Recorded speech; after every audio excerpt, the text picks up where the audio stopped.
Pastor Hazelwood, first question. How would you foster a sense of the unity of the body of Christ in the New England Synod, where there is so much diversity? Cultural, ethnic, racial, small and large congregations, urban, suburban, rural, age, sexual orientation, gender, socioeconomic, level of education, and so forth. All I got to say first is wow. But in relationship to that question, I think the answer to unity is in our diversity. I think that diversity is really healthy. I think the fact that we are so different and maybe could become even more diverse is healthy for a synod. We can have unity in purpose, but diversity in expression. And for me, the unity or the purpose is around mission. Because I've always felt that the church is at its best when it's engaged in mission. I think about last year when we were here in Springfield and all the blue shirts. I see a few of them.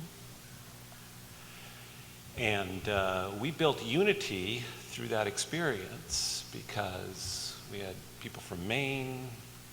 Heaven forbid, we're mixed in with people from Rhode Island, mixed in with people from Connecticut, people from a rural setting, people from an urban setting, very diverse. And yet we were focused on one mission, one purpose. And we got to know one another in a new way, in a different way, than if we were sitting as we're seated now in our geographic clusters. So the bottom line basically is I think that our diversity is really healthy, and that I think we should emphasize that and find our unity in purpose, but have diversity of how we express that.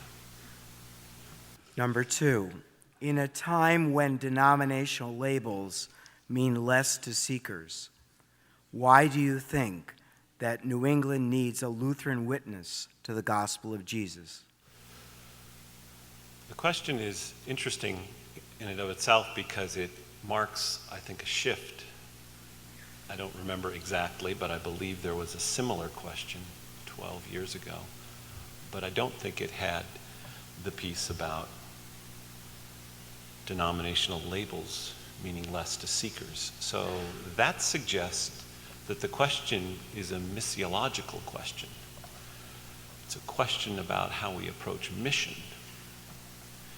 And I think what makes us unique as Lutherans, as I talked about earlier this morning in my own experience, is grace.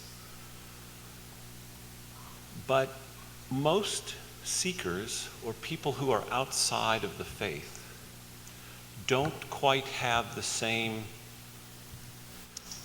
emphasis or desire on the words, on the articulation of how we articulate it from a theological perspective doctrinally. But they're very hungry for grace, how it's embodied. So if our congregations look like grace, smell like grace, taste like grace, feel like grace, people are hungry for that. They need that desperately in their lives. And so I think what's unique about our Lutheran heritage is our understanding of grace. I think the question for us going forward is, how do we articulate that?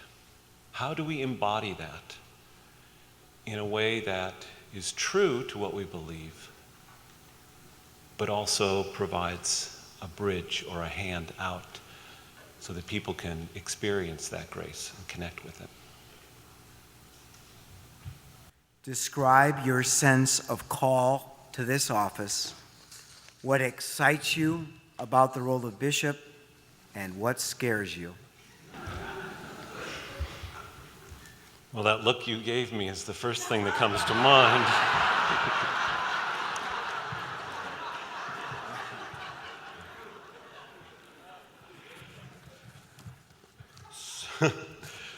So somebody yesterday said to me at some point, I can't remember when, do you want to be bishop? And I said, I don't think anybody wants to be bishop. What is my sense of call? I'll tell you what my sense of call is not, and then what it is. For me, it depends. If it's a call to the office of bishop, to be a B+ administrator, to attend church-wide meetings, and to kind of occupy an ecclesiastical, bureaucratic position, that's not me. I don't do that very well. On the other hand, if it's a call to adventure, if it's a call to risk, if it's a call to failure at times, if it's a call to something new that we don't quite understand, if it's a call to partner together and work as a synod in the various organizations, camps, churches, congregations that we have, to try to grapple with what is going on all around us and to figure out a way forward, yeah, that's a call that I could embrace.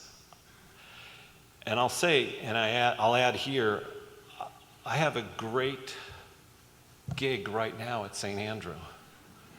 And the two delegates, Richard and Ann, just said to me, the way this is going, you're kind of ruining our summer. And so I'm not looking to leave, but I am willing to serve if that's your desire and if that's the Spirit's movement. Thank you.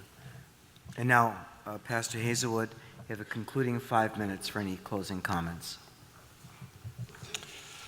So 2 things I couldn't fit into this morning. 2 other who am I? One is my favorite question in life is actually the opposite of the 7 last words of the church. You know the 7 last words of the church? We've never done it that way before. So because of my background, my favorite question, which I had before I was a part of the faith and brought with me, is what if we did it this way? And that's still 7 words. Now, you need to know this about me as we go forward, because what if we did it this way is not something I say because, I think it would be a cute thing to say. It's a part of my DNA. It's just the way I am. And I have spent the last 19 years at St. Andrew driving people crazy with this question.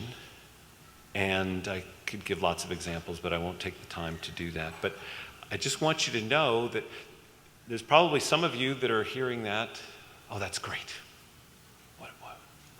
What if we did it this way? But if I become bishop, some of you will not like me for that question. But I ask it. It's just who I am. I can't help it. I ask it around our house, in our life, congregation. It's a piece of me. And the second thing I was going to say this morning is I really enjoy laughing. I love one of the values that's make room for joy.